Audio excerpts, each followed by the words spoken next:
আমার হাতে একটা 5 টাকার নোট রয়েছে আর তার উপরে একটা মসজিদ রয়েছে আর নিচে লেখা রয়েছে কুসুম্বা মসজিদ নওগাঁ। আর বর্তমানে আমি আল্লাহর রহমতে সেই মসজিদের সামনে দাঁড়িয়ে রয়েছি। এখানে একটা কোষ্টি পাথরের সিন্দুক আকৃতির স্ট্রাকচার রয়েছে। জনশ্রুতি রয়েছে যে যেই এই সিন্দুকটা ভাঙার চেষ্টা করেছে বা চুরি করার চেষ্টা করেছে তারই নাকি বিশাল ধরনের ক্ষতি হয়েছে। এটা কিন্তু ছাদবিহীন একটা মসজিদ। শুনেছি এই মসজিদটা নাকি ছাদবিহীনভাবে তৈরি করা হয়েছে। তাহলে এর মূল স্ট্রাকচার আসলে কিভাবে টিকে রয়েছে? এছাড়াও এই মসজিদে একটা বিশাল আকারের মিম্বর রয়েছে। ওই আমলে ঠিক কী কারণে এত বড় আকারের মিম্বর তৈরি করা হতো? আর এতগুলো দামি পাথর থাকা সত্ত্বেও কেন এই মসজিদ থেকে একটা পাথরও কোনো দিনও চুরি হয় না?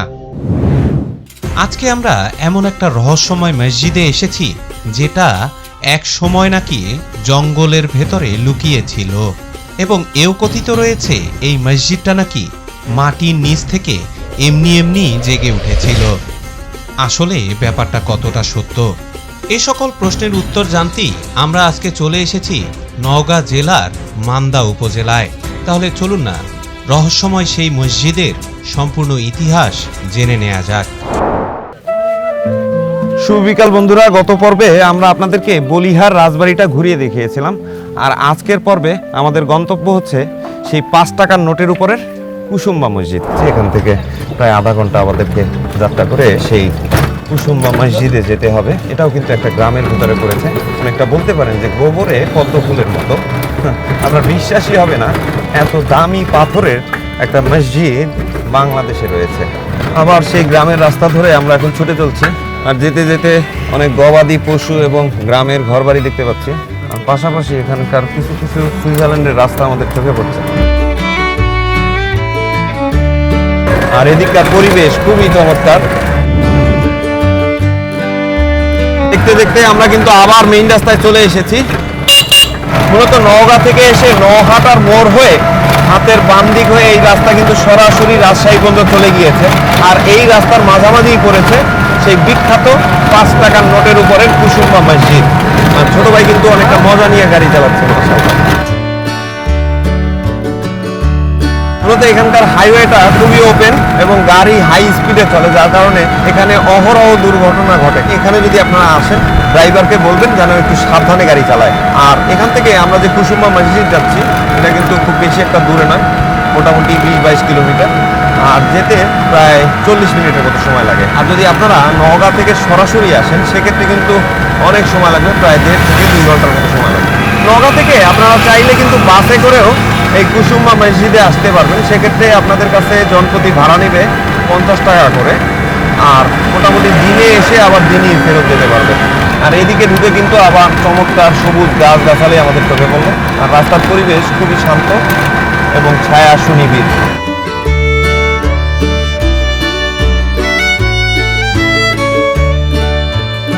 দুই পাশে প্রচুর বাঁশ গাছ, মেহগনি গাছ, শিশু গাছ ইত্যাদি বিভিন্ন টাইপের গাছ রয়েছে।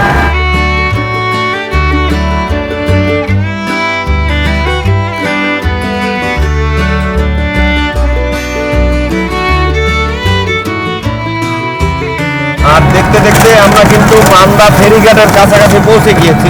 এমন জায়গা রে বাবা, ব্রিজ হওয়ার পরেও ফেরিঘাটই রয়ে গিয়েছে। আর অবশেষে আমরা কিন্তু ফেরিঘাট ব্রিজ পার হচ্ছি। এখানে এসে যানবাহনের সংখ্যা হঠাৎ করে বেড়ে গেল। আগে কিন্তু এই জায়গাটা একটা ফেরিঘাট ছিল, বর্তমানে এটা ব্রিজ করা হয়েছে। এই হচ্ছে বিখ্যাত আত্রাই নদী, জায়গাটা মান্দার মধ্যে পড়েছে। এখানকার পরিবেশ খুবই চমৎকার। আর এই আত্রাই নদী নিয়েই কিন্তু রবীন্দ্রনাথের বিখ্যাত কবিতা রয়েছে, আমাদের ছোট নদী চলে বাঁকে বাঁকে, বৈশাখ মাসে তার হাঁটু জল থাকে। দূরের আকাশে কিন্তু কালো মেঘের ঘনঘটা, কিছুক্ষণ পরে বৃষ্টি শুরু হবে, তার একটা আভাস কিন্তু আমরা অলরেডি পেতে শুরু করেছি। অবশেষে আমরা কিন্তু কুসুম্বা মসজিদের রোডের সামনে চলে এসেছি। হাইওয়ে থেকে এখন আমাদেরকে হাতের ডানে ঢুকতে হবে। এই যে সামনে সাইনবোর্ড রয়েছে কুসুম্বা মসজিদের। আর অলরেডি কিন্তু বৃষ্টিও শুরু হয়ে গিয়েছে। এই ডান দিকের রাস্তা চলে গিয়েছে কুসুম্বা মসজিদে। আমরা এখন ডান দিকের রাস্তায় ঢুকে যাব। এই যে ঐতিহাসিক কুসুম্বা মসজিদের রোডে আমরা এখন ঢুকে যাচ্ছি। সামনে একটা বড় ফলক রয়েছে। এদিক দিয়ে মাত্র আধা কিলোমিটার গেলেই আমরা ইনশাল্লাহ সেই বিখ্যাত কুসুম্বা মসজিদে পৌঁছে যাব। আর দেখতে দেখতে অবশেষে আল্লাহর রহমতে আমরা এখানকার বিখ্যাত কুসুম্বা মসজিদে চলে এসেছি। হচ্ছে সেই বিখ্যাত কুসুম্বা মসজিদ। বাইরে থেকে এটা দেখতে খুবই সুন্দর, মাশাআল্লাহ।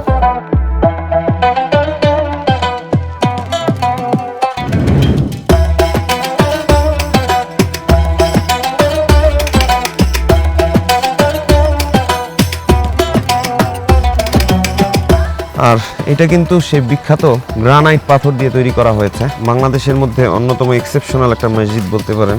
এরকমের কারুকাজ শুধুমাত্র ছোট সোনা মসজিদে গেলেই দেখতে পাওয়া যায়, আর কোনো মসজিদে এরকম কারুকাজ দেখা যায় না।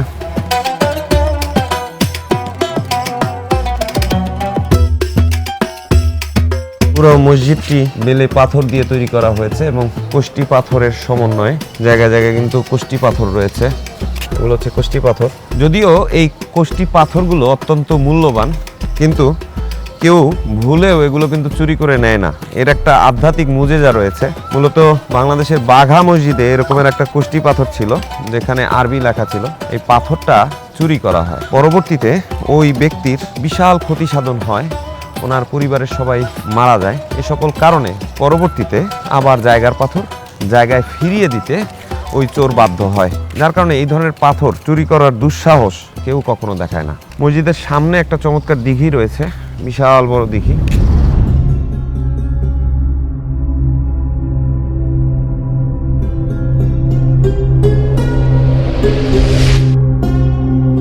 কুসুম্বা মসজিদটি আত্রাই নদীর পশ্চিম তীরস্থ নওগাঁ জেলার মান্দা উপজেলার অন্তর্গত কুসুম্বা গ্রামের নামের অনুসারে পরিচিত।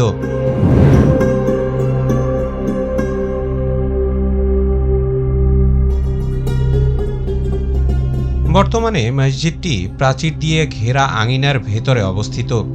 এই আঙিনায় প্রবেশের জন্য রয়েছে আকর্ষণীয় একটি প্রবেশদ্বার, যেখানে একসময় প্রহরীরা দাঁড়িয়ে থাকত। কিন্তু দৃষ্টিনন্দন এই মসজিদটি আসলে কারা বানিয়েছিল, সেই ইতিহাসে আমরা ধীরে ধীরে আসছি।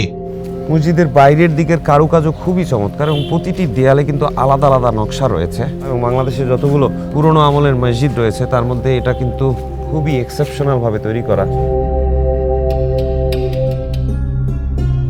এতক্ষণে নিশ্চয়ই আপনাদের মনে হচ্ছে পুরো মসজিদটি মনে হয় পাথর দিয়েই তৈরি করা হয়েছে, কিন্তু মজার ব্যাপার হলো মসজিদের মূল গাঁথুনি কিন্তু ইটেরই তৈরি, আর বাইরের দিকের দেয়ালগুলো সম্পূর্ণ পাথর দিয়ে আবৃত।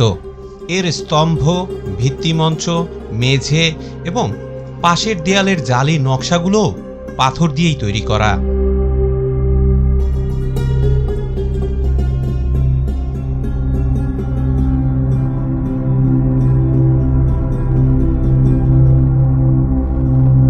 আমার হাতে একটা 5 টাকার নোট রয়েছে, আর তার উপরে একটা মসজিদ রয়েছে, আর নিচে লেখা রয়েছে কুসুম্বা মসজিদ নওগাঁ। আর বর্তমানে আমি আল্লাহর রহমতে সেই মসজিদের সামনে দাঁড়িয়ে রয়েছি। এক পাশে টাকা আর এক পাশে মসজিদ। সত্যি অদ্ভুত অনুভূতি। আর আমার সাথে দুষ্টু ছেলেটা আমাকে সেই নোটটা দিল। এখানে একটা কোষ্টি পাথরের সিন্দুক আকৃতির স্ট্রাকচার রয়েছে। জনশ্রুতি রয়েছে যে যেই এই সিন্দুকটা ভাঙার চেষ্টা করেছে বা চুরি করার চেষ্টা করেছে তারই নাকি বিশাল ধরনের ক্ষতি হয়েছে।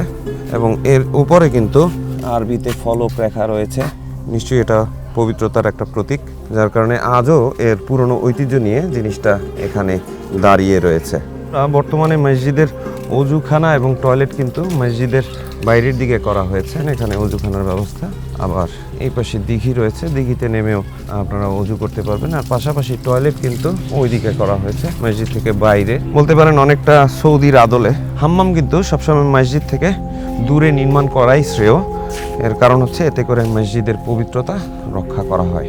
তবে এখানে কিন্তু ইজারাকৃত টয়লেট দেওয়া হয়েছে।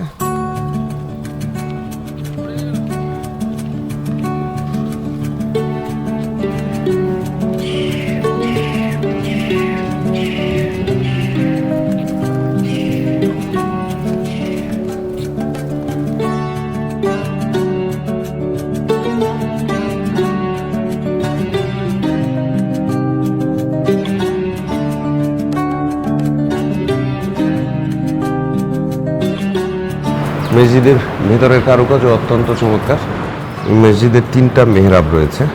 এটা হচ্ছে একদম কর্নারের দিকের মেহরাব এবং প্রতিটি মেহরাবই কিন্তু কোষ্টি পাথর দিয়ে কারুকাজ করা, খুবই চমৎকার।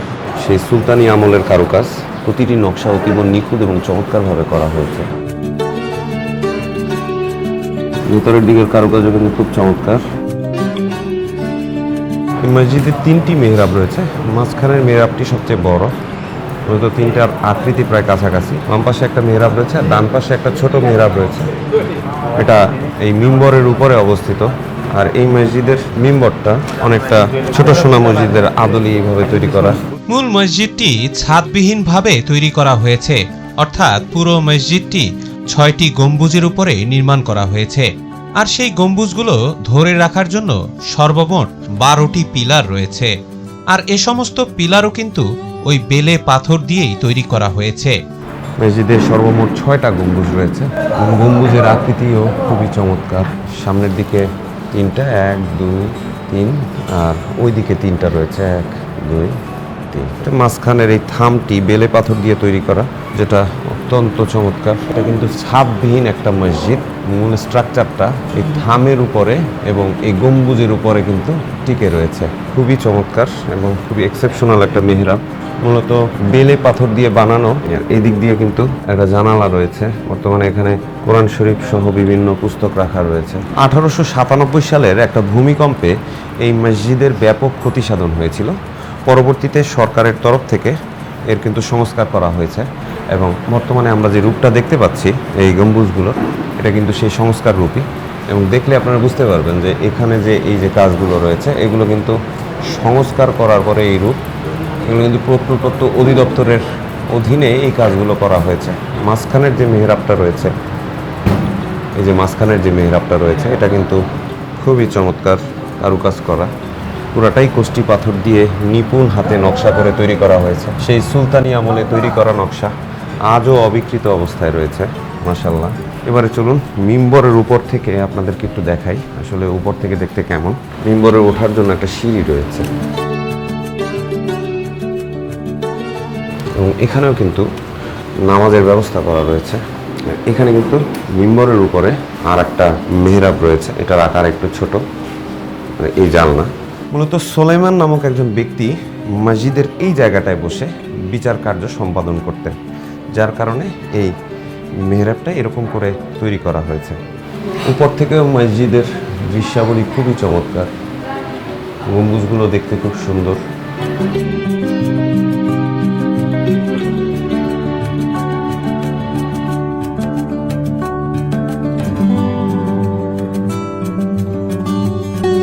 পুরো মেহরাবটা কিন্তু খুব চমৎকার করে নকশা করা এবং এত দামি নকশা বাংলাদেশে খুব কমই দেখা যায়।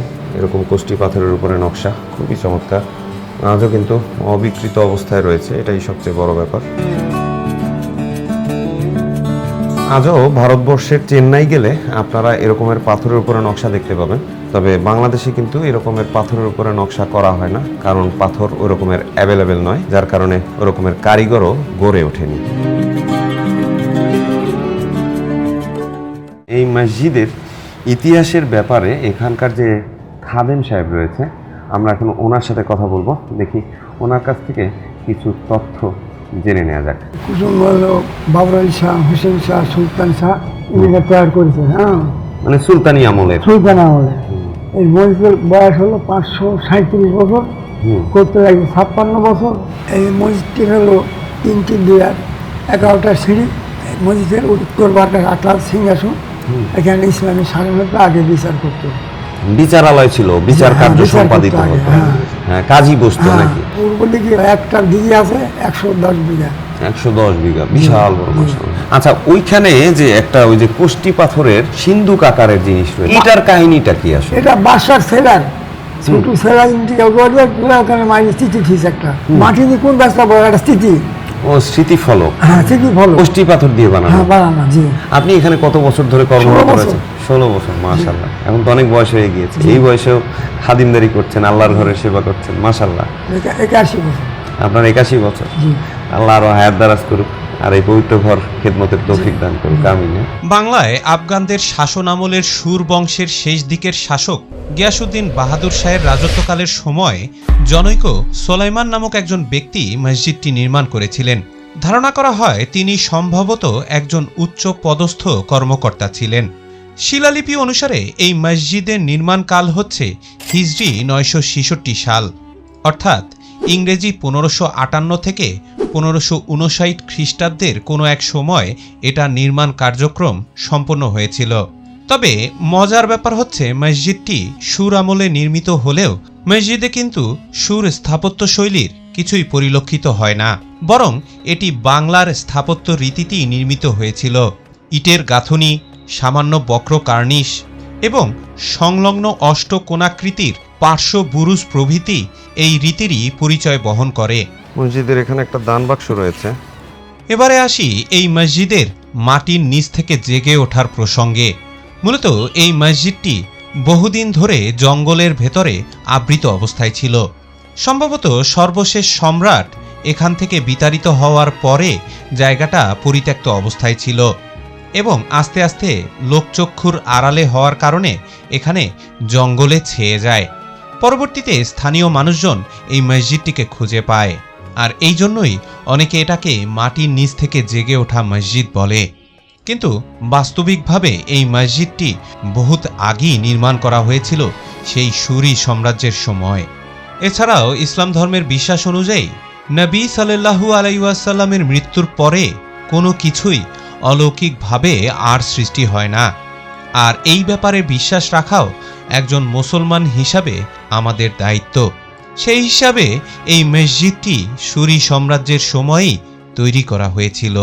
সুতরাং বন্ধুরা, 5 টাকার নোটের উপরে অঙ্কিত বিখ্যাত কুসুম্বা মসজিদ থেকে আজকের মতো আমরা এখানেই বিদায় নিচ্ছি। ইনশাল্লাহ আগামী পর্বে নওগাঁর অন্য কোনো বিখ্যাত জায়গা থেকে আবার দেখা হচ্ছে। সে পর্যন্ত বিদায়। আসসালামু আলাইকুম রহমতুল্লাহ।